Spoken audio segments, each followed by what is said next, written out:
Good afternoon to you. Welcome to Sports Central on Family Love 97.7 FM here in the garden city of Port Harcourt. Today is the 6th day in the month of August 2026. Allwell Obi is my name. Welcome to Sports Central this afternoon. We will discuss the latest stories making the rounds in the ever busy world of sports. Nigeria decimate Egypt in Rabat to reach corner quarter finals. How happy are you with the performance of the Super Falcons? Moving forward, there are areas you think the Super Falcons need improvement ahead of the quarter-final game against Cameroon and other games that would come, plus a detailed explanation on how CAF arrived at Nigeria and Malawi from Group C. In the meantime, Vinicius Jr. has agreed to extend his contract at Real Madrid, ending any possible move to Arsenal.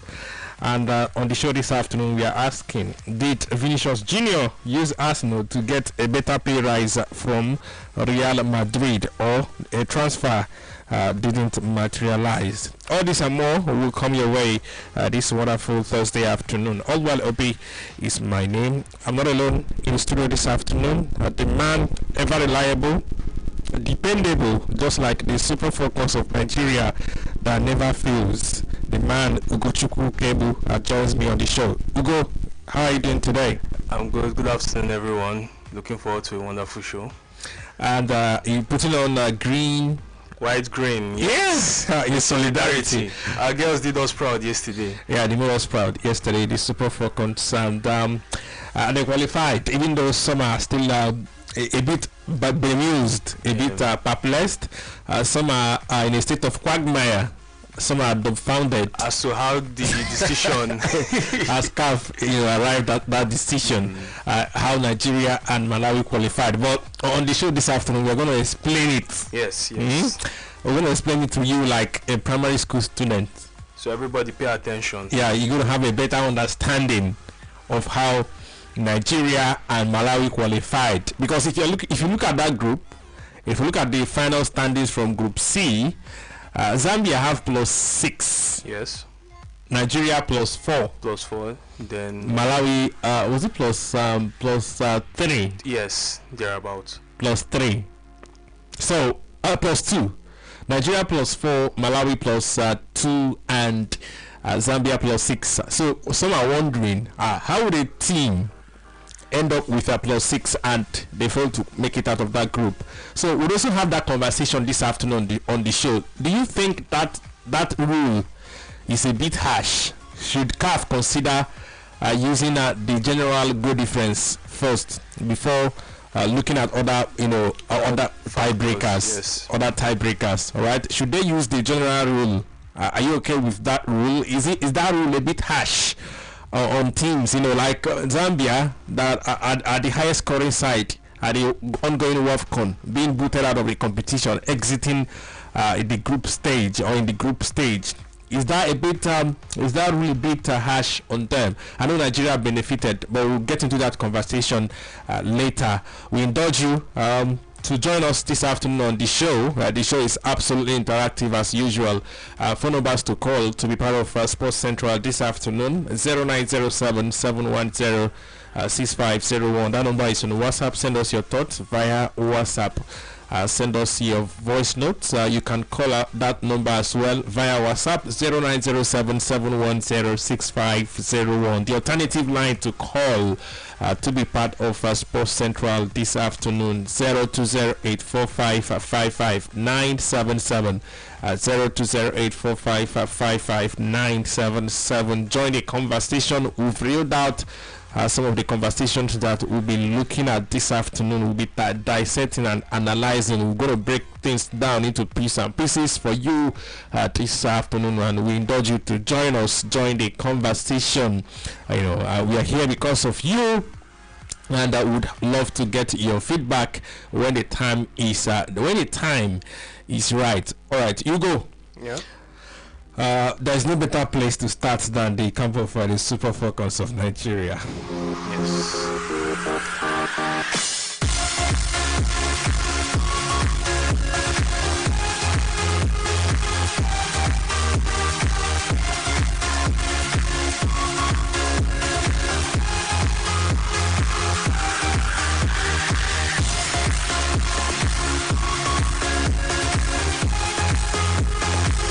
right, the phone line is already buzzing. Would I take the course later on? But let's talk the Super 4 course of Nigeria. Let's lay the foundation for the conversations that we've lined up for you this afternoon on the show. Nigeria secured their place in the quarterfinals of the Women's African Cup of Nations after producing a dominant 6-2 victory over Egypt in their final Group C fixture in Rabat. Assistant Oshola, Gift Monday, Uche Nakano, Christy Ucheibe, Rashidat Ajibade and Joy Omewa were all on target as the reigning African champions overwhelmed the North Africans whose goals came out through Nadine Gazi's brace. The Super Falcons entered the encounter needing a positive result after a narrow 1-0 victory over Zambia had revived their campaign. However, Egypt started brightly with Farah El Mahdi forcing an early save from goalkeeper Chiamaka Nadozie. The 10-time African champions gradually grew into the contest and were awarded a penalty in the 15th minute of the game, and it went all on and on and on. Before we hear from the Gladiators, the coach of the side, the players that were involved last night, Ugo, what would you make of, or what do you make of the Super Falcons performance last night, their rampage performance last night? I'll give it a 10 over 10. That was a superb outing. It was exactly what we are calling for, and I'm happy that they understood the assignment and they delivered. We knew that based on the situation, that the circumstances that they found themselves in, that the match against Egypt was just all about beefing up in the goals. We just needed goals, and they got that, 6 of them. That was wonderful. But I would still say there are some issues, with the defense. We'll get to the issues. Yes, we'll get to the issues. But I'll just say I'll give them kudos, because it's one thing to understand the battle at hand, and it's another thing to actually deliver. So they delivered on that end. But like we said, we'll get to the but. So I'll just give them kudos for that. What do you think actually played in our favor, or was it down to the fact that we faced a weaker opponent? An opponent that we are making their debut, at the WAFCON. The first WAFCON appearance. Yes. Was it down to us stepping up our games, our game rather, or trying to upping the ante? Yes. That's the best description, upping the ante. Or was it down to the fact that Egypt were poor the night? We stepped up our game, but definitely you have to look at the opposition. You defeat who is in front of you. You look at the opposition, and Egypt in our group, they are like the whipping girls. Everyone goes to them to beef up their goal difference. So it would have been disappointing if we didn't follow that trend. But all around, the girls, they gave a very, very wonderful performance yesterday. They knew the task at hand. That is it. That's my happiness, is the concentration, the fact that they did a very disciplined job. So I'll just say yes, it's a bit of both, in the sense that we know Egypt, they're a bit weak compared to us. So yes, that's it. So we met a weaker opponent. Yes, definitely. Moving forward, we have to step it. We know that so far in this tournament we've been a bit subpar. This is not what we've even been questioning our girls. Normally they give us very, very standard performances from the first game down to when they make deep runs, and definitely when they win the tournaments. But this one, it's been a bit shaky. So in the knockout stages, they need to improve their game. All right, they need to improve their game. Which player, or which player impressed you the most last night? Which player do you think was central, pivotal to that victory last night against Egypt? Well, the attackers, they gave a good showing of themselves. I would say the shall I say, the penalty taker, the goal we got through the penalty, then the attackers, they were just the whole attacking lineup. You know, the fact that they got the goals for us. That was we started with Asisa Toshola. Yes. With Ijamunusi. We also had Darin Sola Babajide, who got 2 assists last night, as well. Created a couple of chances. Yes. Had a stellar performance. And they were bright, throughout the match. Quite bright. So you would say, okay, you're giving the kudos to the attackers? Yes, I'll give the kudos to the attackers, because the bots that I wanted to mention earlier is to the other departments in the. All right, so let's look at the bots. Yes. Let's look at the bots, right? Yeah. So what are the things you think the Super Falcons needs to improve on? Yeah. Moving forward, all right, not just for the WAFCON, but looking at the bigger picture. Yes. Right. If we qualify, if we get to the semi-final, we're gonna qualify for the World Cup, 2027 World Cup. All right. So, but looking at that team, our next opponent is Cameroon. Looking at that team, the Super Falcons, do they inspire confidence with their general play? We're not looking at the result. Let's look away from the results. That's why I said let's look at some other parts. Yeah. Right? Let's away from the results that we saw last night, 6-2 against Egypt. Yes. Nice. But what are the things you think we need improvements on? What are their shortcomings? If you look at this current Super Falcons, the way they've played so far, we've seen them play 3 games. They played against Malawi, they played against Zambia, and last night they played against Egypt. What are their shortcomings? What are their deficiencies? Okay, so I'll start. The first point of call is the defense. The defense hasn't been one to inspire at all. You are asking about if the team inspires. No, they've been shaky throughout, and that's because of the defense. The back line has been a bit not up for it so far since the tournament's begun.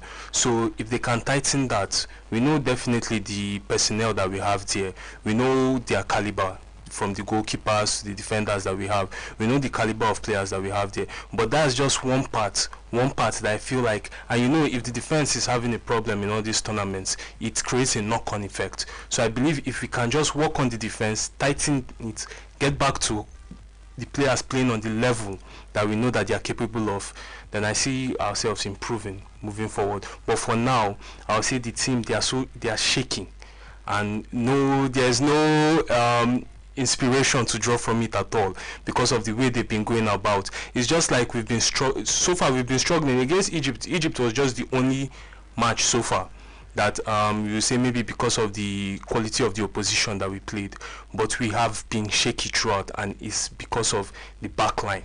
All right, the phone lines are buzzing. Let's take some calls. Let's hear from you as regards to your reaction or your response to the Super Falcons performance last night against Egypt. How would you rate their performance? And was it Nigeria's best display so far at the 2026 WAFCON? Hello, good afternoon to you. You're welcome to Sports Central. All right, I thought it's this night. All right, you're listening to another station. Hello, good afternoon to you. You're welcome. Good afternoon. Yeah, good afternoon to you, Harry. You're welcome. Yes, it's Harry. I'm Harry from Krasamadi. All right, you're welcome. Go ahead. Your guests have given the Super Falcons 10/10, which means perfection. So why is he calling both again now? If you give somebody perfection 10/10, not even 9, there shouldn't be any both again now. No. Top meter is a loophole. So I think he should reduce his ratings. Okay. For me, I'll give them 6. This is the weakest, I repeat, as a tactical man, this is the weakest Super Falcons team I've seen for the past 10 years. This is the weakest.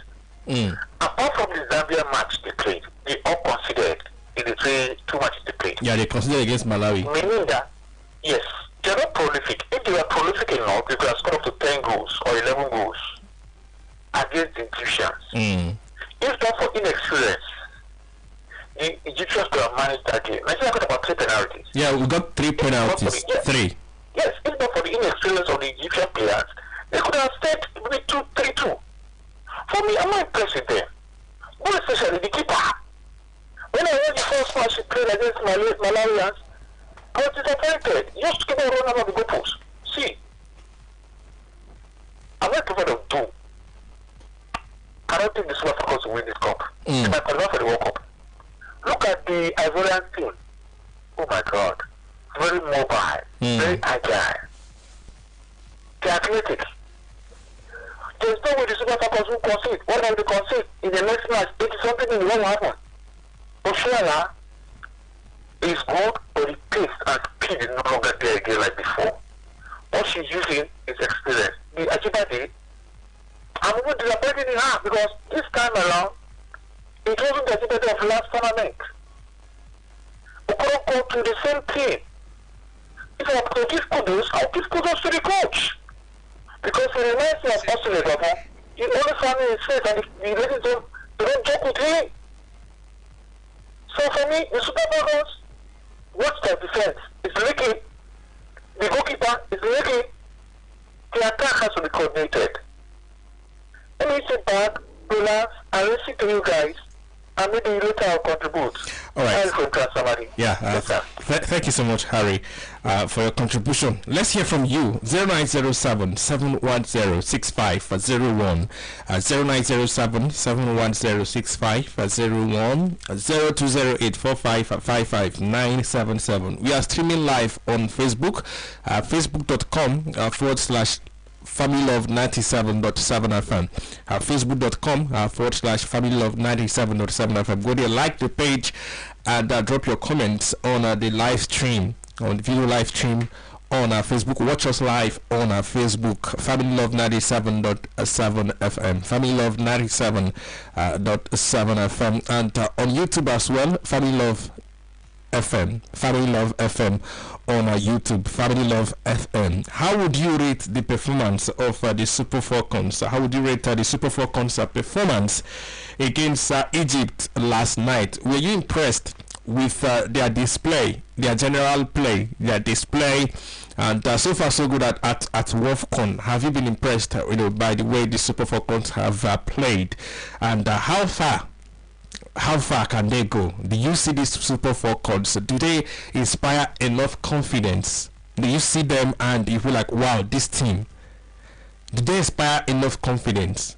How far do you think they would go at this competition? They've qualified for the quarterfinals. How far can they go? Are you impressed with their general play? Are you impressed with how they've played so far? Would I get into that conversation soonest? 0907 710 6501, 020845555977. Send us your thoughts via WhatsApp 0907 710 6501. Couple of WhatsApp messages. All right. This one says, good afternoon to you. This is OG. Okay, OG from ALLWELL says, good afternoon to you, presenter. I'm happy with the Super Falcons of Nigeria because they never fail. They've been dependable from the day I started watching them, or from the one that I started watching them. They've been impressive so far. I would give them 9/10, and I see them going all the way to win the league. I see them going all the way to win the WolfCon title. Thank you so much, OG from ALLWELL. Another message here. Your number ends with 3182. Says, good afternoon to you. I'm impressed with their performance last night. They made me proud, and I'm proud to be a Nigerian. Up Super Falcons, Nigeria to the world. Thank you so much. Nigerians are happy. But UG, before I continue with other WhatsApp messages, let's have a conversation around the general play. Fingers are pointing towards the coach of the side, Justin Madugu. Nigerians are saying that on Twitter last night, it was a trend, on X, on social media last night. If you look at some Nigerians that know football, not general fans, so yes, Nigerians that know football are complaining about the philosophy and the pattern that they seems not to understand the way the Super Falcons are playing, that they lack that tactical input, that they are struggling to see the impact of the manager. They are struggling to see a vision and a pattern for the Super Falcons. We've always been talking about individual brilliance, that they are able to navigate through down to the individual brilliance, that they are struggling to see the impact of the manager, the influence of the manager, the direction that the team is headed. That's why they are disjointed, that you struggle to see them play as a team, they play as a unit. It's all about what you can do individually. And if you look at the way we played last night, it was more of putting in those crosses inside the box and anything can happen. It was more of some are even saying that it was down to we are playing on on Ishara vibes and Ishara that we are doing Ishara. That a couple of times I saw the players trying to do some individual stuff. Yes, no cohesion. Yeah, no cohesion, no synergy, no chemistry, no defined identity. Yeah. So some are saying that the coach has some shortcomings as well. Well, to speak out, I haven't been the biggest fan of the coach of the Super Falcons, but I know he delivered the last title for us, and coming into this tournament I've always had my reservations for him. And yes, it's not a lie that we haven't been cohesive at all. There isn't that unity in our gameplay. And I don't know, well, they say for tournament football you might just keep on nicking results until smash and grab. Yes, smash and grab. It might work in tournament football, but with him I always reason the long term. And let's look at the bigger picture. Also, besides the cup, there's also the World Cup ticket there up for grabs, and we have the World Cup next year. So leading up to this, we need to get that. We need to fine tune our play leading up to that tournament and going, so that we can mount a deep run in this one too. That's why I said there's a big but in this team. And moving forward to the knockout stage, he has to improve. The players they have to improve. Everyone needs to collectively up their game. He has to improve on what? Yeah, the patterns of play. Bringing the players together, synergy. You have a team of individual players. Make them cohesive enough so that they can implement your playing style. Whichever playing style you want to pick. If you want to do the sit back, fast break, do that. But just you have to come together and first of all manage the entire team, bring them together, because now it's just like everyone is playing for themselves. Everyone playing for themselves. Yes. All right. So let's look at when Justin Madugu joined the Super Falcons of Nigeria, because that's where people are looking at. All right, that's their fact. They're saying, okay, Justin Madugu, the coach of the Super Falcons of Nigeria, joined the team in 2024. He joined the team in 2024, September 2024.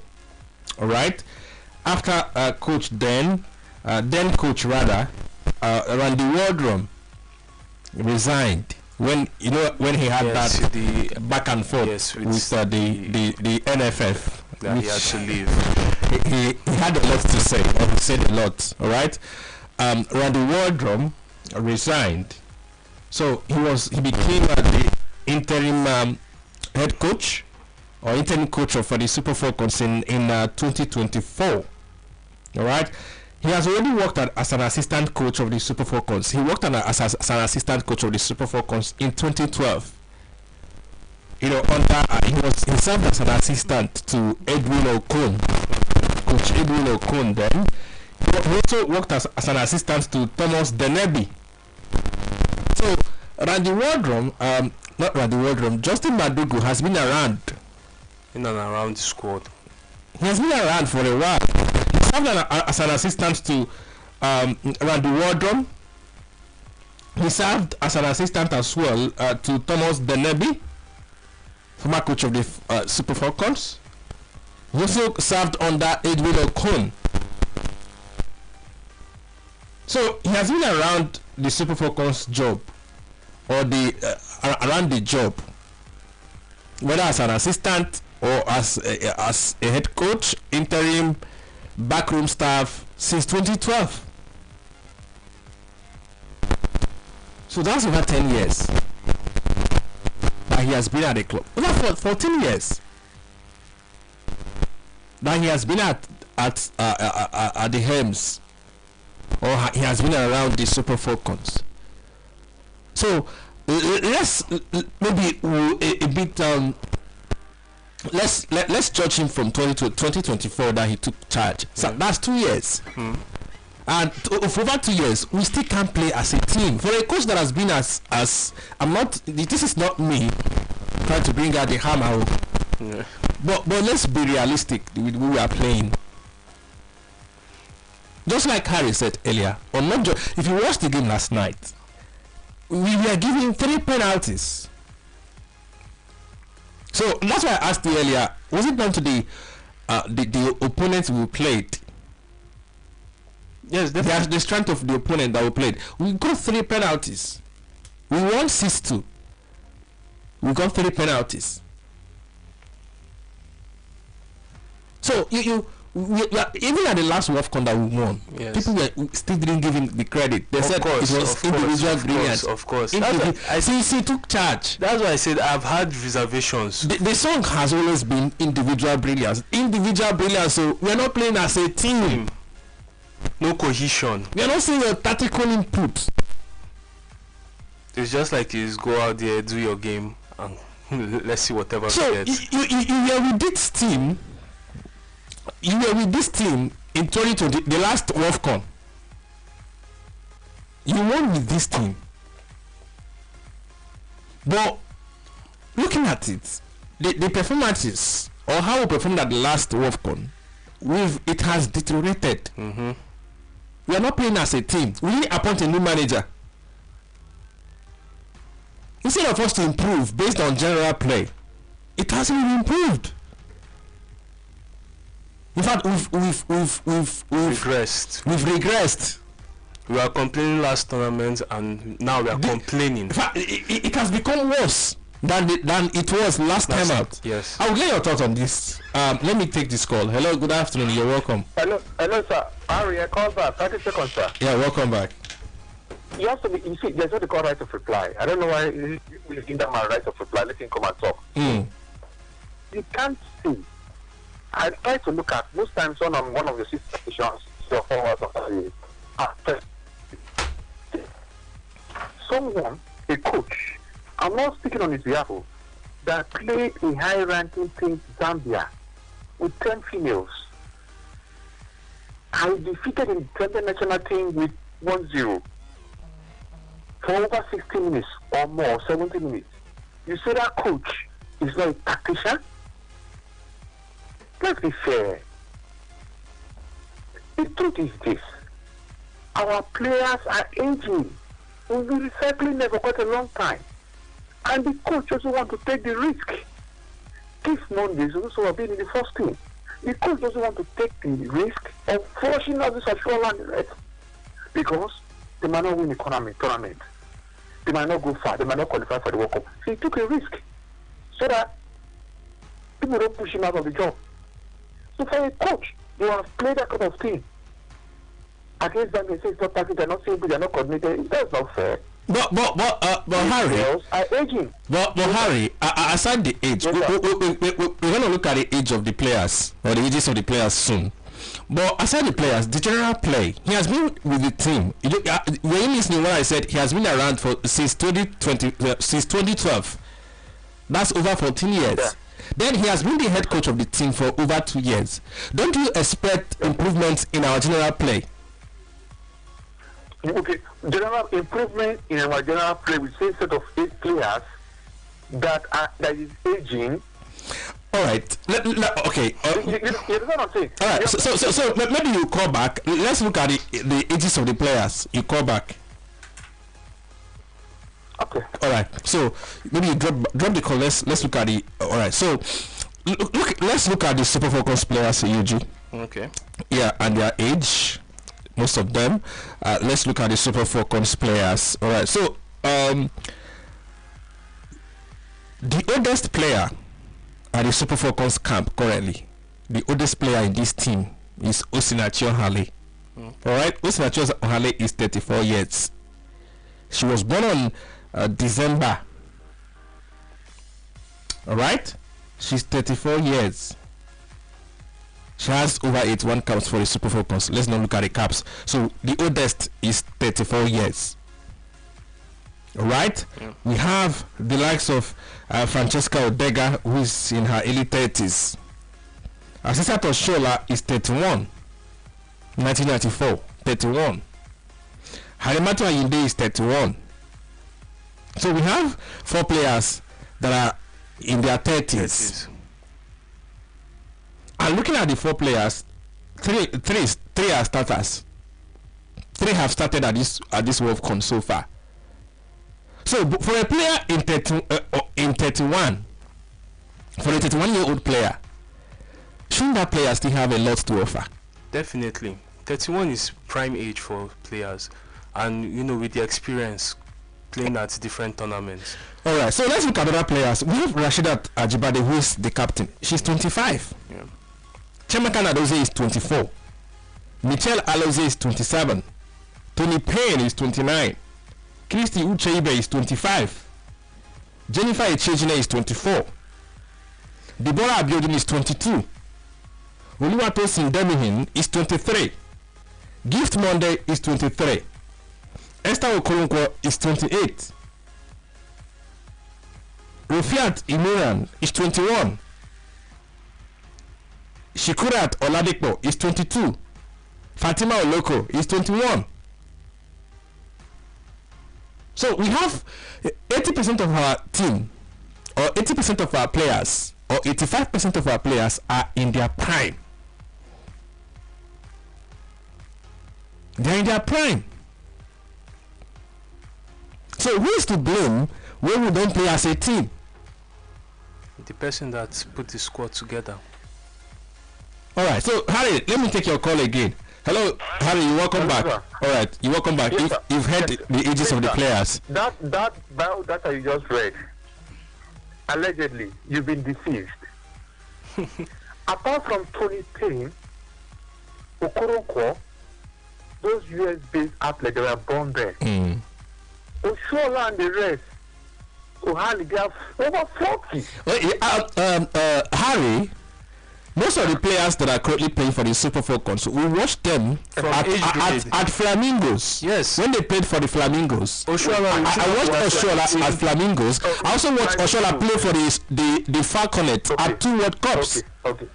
Okay. In 2014, against Germany, we played in the final. Alexander Pope, who still plays. Okay, now, for you, you're just supporting me. 2014, they played for the Flamingos. They did MI Arabi. Yeah. If you, let us assume 2014 to now is how many years? Now, assuming there's no way they use their real age in the Flamingos. I'm telling the truth. Now, these are allegations. Allegations. They played local competitions too. Harry, most of these players as well are from Rivers State. Some of them played for Rivers Angels. We can also track their records. So if they play for Rivers Angels, then they have age mate. We know their friends as well. Maybe we'll go to that extent of bringing their friends to the studio. Okay. Why are they no longer mobile? Are you talking about the players or the friends? The players you mentioned, that is up the pace in football. Those are your talking, apart from Tony Payne, Okoronkwo is still mobile. Tony Payne is still mobile. The other lady from US is still mobile because you don't cheat, you don't cheat there. These ones are telling you at 24, they cannot move, they're not mobile. You know, Yakubu Ayebuni. Yeah, Ayebuni was using 26, 27 years. And if the chairman of the club said, this man cannot run, he cannot thread, terminate his contract. That's why his career ended. So most of these people are saying, even if they play for Flamingos, they must have removed 3 or 4 years before going to you never search in Chukwudi. Chief Justice also advocate said, this guy, I know him is I know Chukwudi captain the under 17 guys in 2009, yeah. Okay, Ematimaka said, I know him very well. This guy is not 17. He played for my team in Shark. So that we don't want the under 17. All right. So let me just give you guys in summary. But these guys you're talking about, they're no longer mobile. They can't run. Look at their good things. They're mobile. Look at the Morgan things. They're mobile. Look at Oshola now. She just strong. It's not the Oshola we know before. What's really happening now is that gift, special gift from God. Let me listen to you guys. You are the sports specialist. Let me listen to you guys and give your own opinion. All right. Thank you very much, sir. Thank you so much, Harry. Well, that UG, there's a general. We have reservations in this part of the world, especially African players. Yeah. There's this. We have these reservations towards their age. Well, when you have a trackable record, most of these players that I mentioned have trackable records. I know most of these players from the under 17, from the age grade, from the academy. It's just everything. It's just a trust issue. We have trust issues in this part of the world. Trust issue. And some of the players they're saying that they're not mobile. The Super Falcons players, we saw them against Zambia. Yeah. A Christy Uchibe, for example. How rugged that most of the do you know that after the Zambia game, most of the Super Falcons players underwent drug test. Yes, ALLWELL was part of them. They were picked out for doping. Even Christy Uchibe as well. So like it's just a trust issue. it's a trust issue. Because like you said, we've seen this crop now. Then again, we've seen this crop actually go through the I would vouch for the Super Falcons players. I don't know for the Super Eagles, but most of them I know them one-on-one. Right? We've had proper transition. In our female football, we've had better transition than male football. If you look at Nigeria as a country, we've had better transition in female football. Yes. Better than the male football. Male teams. We can actually track the progress of the most of the players that played at under 17. I've listed a couple of under 17 World Cups here on the show, and the players that played for under 17. We've also seen most of them. We've always had over 50-60% of them graduate to the next level. Yes. Falconets. We've always had most of them graduate to the Super Falcons.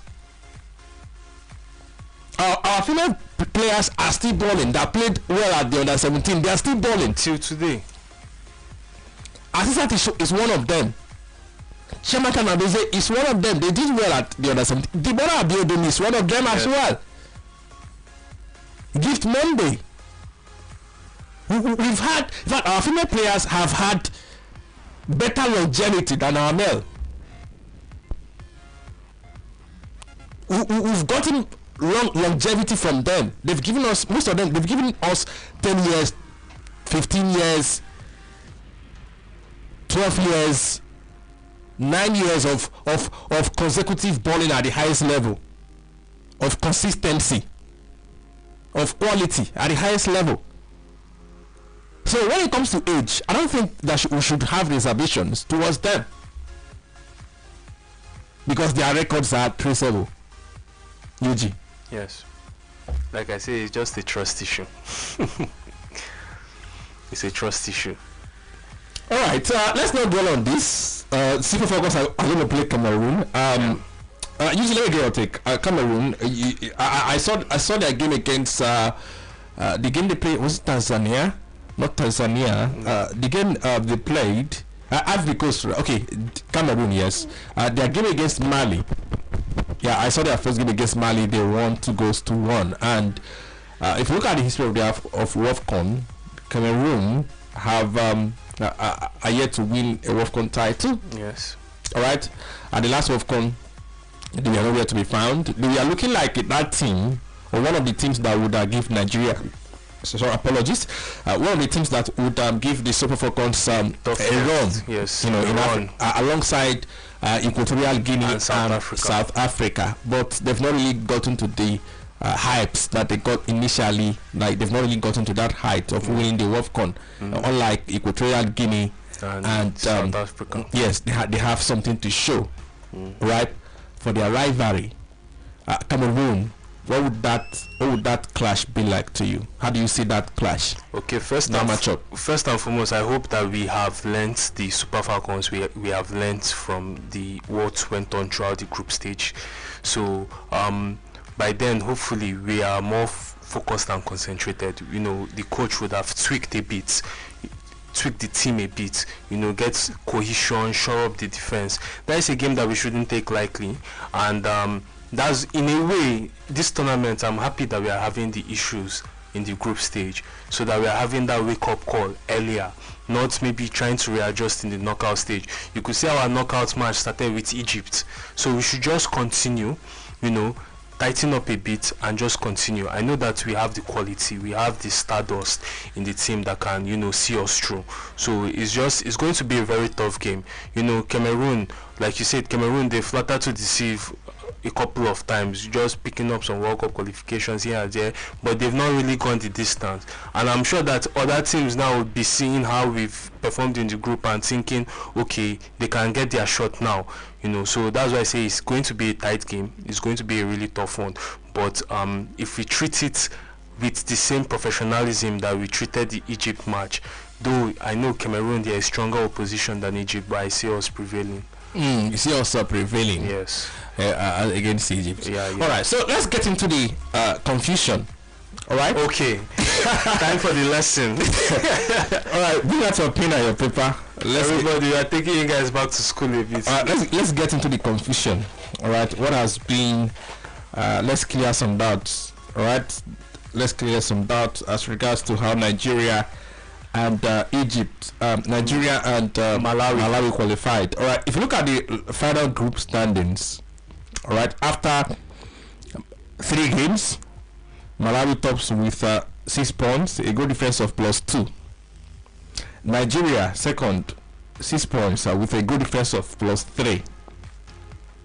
Zambia third with a goal difference of +6 points as well. Nigeria, Zambia, Malawi finished on 6 points each.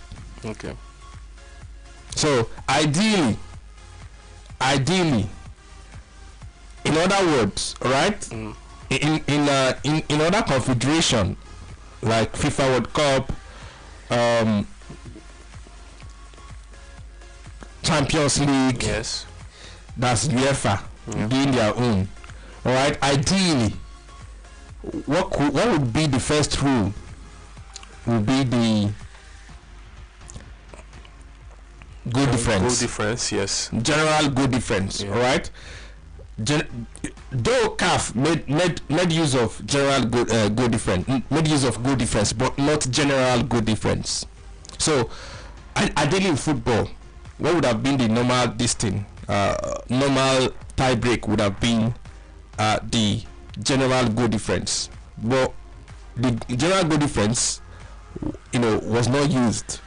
What was used was the goal difference amongst the 3 teams. Yes. So what mattered here? What mattered here was the performances of the 3 teams amongst themselves. So let's get into it. Since all the teams beat Egypt, yes, the goals against Egypt became irrelevant. Yes. All right. So now all of the teams had 6 points each. All right. So CAF ruling was down to head among the 3 teams, or amongst the 3 teams. Mm-hmm. So let's look at a head-to-head between Nigeria, Zambia, and Malawi. Nigeria lost to Malawi in their first game 3-2. Nigeria beat Zambia 1-0. So Nigeria scored 3 and conceded 3 against Malawi and Zambia with 0 goal difference, or with a 0 goal scored or conceded. Zambia beat Malawi 2-1 last night. Zambia lost to Nigeria 1-0. Zambia scored 2 goals and conceded 2. 0 goal difference as well. Malawi beat Nigeria 3-2. Malawi lost to Zambia 2-1. They scored 4 and and conceded 4. So now Malawi scored 4 in games against Nigeria and Zambia. Nigeria scored 3 in games against Malawi and Zambia. Zambia scored 2 in games against Nigeria and Malawi. So highest goals scored amongst the 3 teams in games involving the 3 teams: Malawi 4, Nigeria 3, Zambia 2. So that was how CAF arrived at Malawi topping the group, Nigeria second. Yuji, your take? That is the maths that they did. It's quite confusing, and I know each confederation, they have their own set of rules, but I say this is very tedious. It's very tedious. My own personal opinion, I feel they should just follow the normal straight formula. That is, you use points. General away goal rules. You just check points. If points are not, if they are tied on points. General goal difference. Yes, you use general goal difference. Then if goal difference is they are tied on goal difference, then you can now go on goal score. Just straightforward. No need to be doing because it's a bit unfair. It's a bit unfair. If you check throughout the group now, Zambia, they played 3, they won 2, they lost 1. They scored 8 goals and conceded 2. So they scored the second most goals and conceded the least. And at the end of the day, they are finding themselves knocked out of the tournament. It's a bit harsh. I know the rules are the rules, but I just feel like it's very, very confusing, and it's just like a merry-go-round. So all the goals that Zambia scored against Egypt, the 6-0, was inconsequential. You see, it's so unfair. Barbara Banda, who's the top scorer with 5 goals, has exited the tournament. You see, so it's just some weeks ago, a content creator, popular football content creator, made a video about useless goals. Made a video. He did something. He discussed a topic on useless goals. He said some goals are useless and some are useful. Maybe this could be one of them. No, it's just I just feel for her. I know that we benefited from it. It's still an individual record. If any player doesn't score more than 5, she would go home with the golden boot. But I'm sure that maybe by the time she got 5 in the group stage, she was already setting her sights on, maybe I can get more than that, push further than that. So I just feel for the Zambians. I know we benefited from it, but I feel it's just confusing. They now had to remove Egypt from the group, make a second group from the second group. The Egypt game counted though. Yeah, the games counted. Yes, for the general points. Yes, it counted because if Nigeria drew or lost against Egypt last night, we would have been in a very, very so it counted situation. In the first phase. It counted, but the second phase, after the first phase, it counted, but there wasn't anything to break them. They were still tied. They had to create another group. Because if they follow the straightforward path now, that is points, goal difference, then goals scored, I think Malawi will be the ones getting knocked out. Yeah. Because in the end they had +2, Nigeria had plus 3. Nigeria had +4. Then Nigeria had +3. Yeah, Nigeria had +4. Yeah.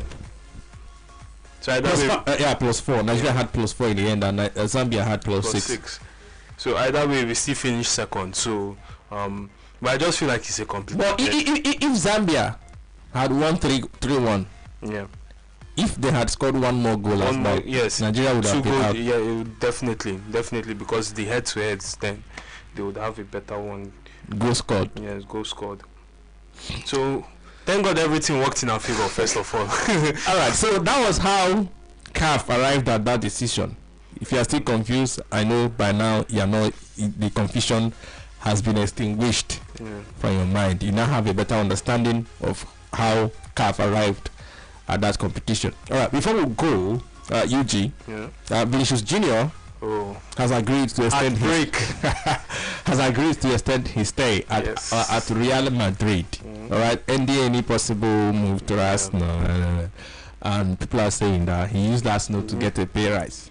Well, it was an opportunity on the Arsenal side, Arsenal, they were working on it. So was it his agent at work? No. Or it's actually I feel like there was an opportunity. It's a transfer that would have happened. well, according to reports, all right. According to reports, Arsenal offered more money. Yes, Arsenal offered more money. Arsenal were willing to pay Go the distance with to the it. distance of was it about 30 million euros. Yes, per year. At the end of the day, he would end up in end up earning about Even 24 million euros. even giving him more image rights. They were planning on packaging him like the face of Premier League, Premier League, but he pushing still for Ballon d'Or in case any he still success comes. offers second period to Kylian Mbappe. Yeah. So that's why I asked Yeah. if he used Arsenal. No, it's not him using Arsenal. The offer was there. It's just, I even see it as Vini. It's just Vini's love for Madrid. He was just really how he liked Madrid. It's I know he's standing there. He's been there for like about 9 years. He's one of their captains there.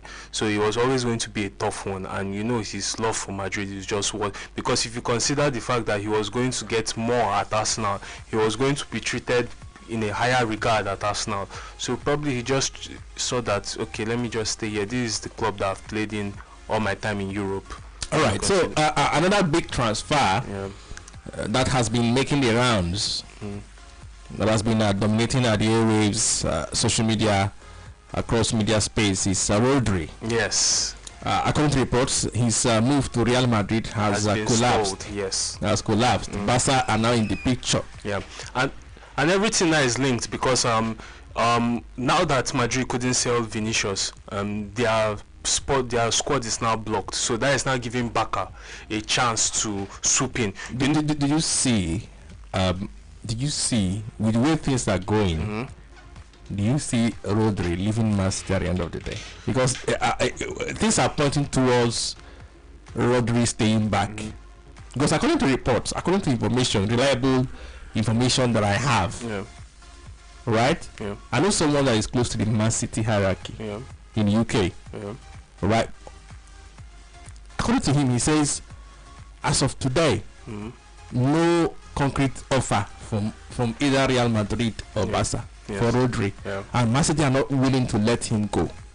That Man City are relaxed about everything. So I'm even saying that Man City might not even mind losing him on a free side. On a free next season. That Man City count him. He told me that Man City see him as a central figure to their new phase of transition. Yeah. So for me, if Madrid was still in the picture, I would have seen him move. But now that I'm not seeing Barca coming, it's making it more. I'm even more relaxed now that he's not. The reason for the stalling, I know people are cooking up so many things on social media. So I've seen Camavinga refused to leave, many refused to leave. Madrid, we are not willing to go 80 million euros that City are asking for. They are willing to go 50 million euros, 40 million euros. The reason for the stalling is that they said City are not picking Madrid's call. They are not ready to speak to anybody. They don't want to talk. They are not ready to talk. So it's a tough deal. So this is me giving an exclusive story from Manchester City. First exclusive. First head on Sports Central. Yes, first head on Sports Central. I'm not saying that most of them are going to believe. Here we go. Yes. But this is our own exclusive. This is an authentic information from Manchester City. All right, we have to call it a day here. We'll continue on Saturday. We'll have more exclusive transfer stories. Yes. I've been cooking something. I've been able to speak to some people, like first-hand information from the clubs. Insider scoop. On Saturday, we're going to look at more exclusive stories. This is where we draw the curtain. Do stay tuned to Family Love 97.7 FM. ALLWELL Obi is my name. I really enjoyed today's edition. Thank you so much, Harry, for the debate. Tomorrow, Friday, Sports with the Masters makes a return, 3 p.m. to 4 p.m. on Family Love 97.7 FM. Thank you so much, Ugochukwu Kebu.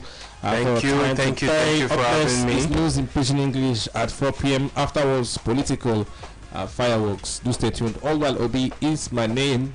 Bye for now.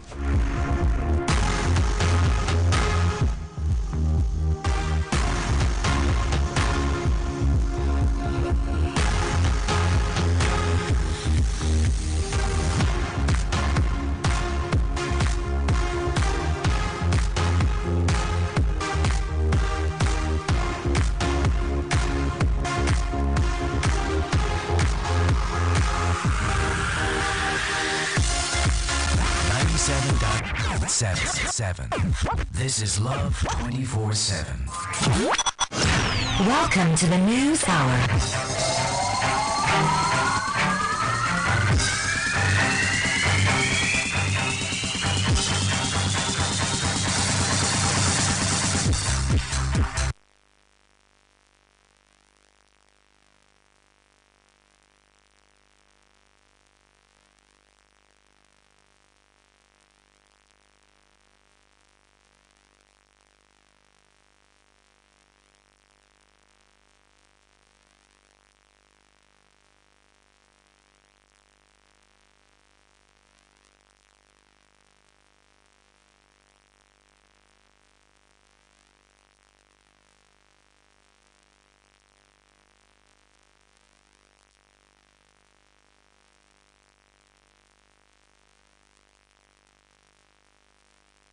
My people are the matter be. How your swag?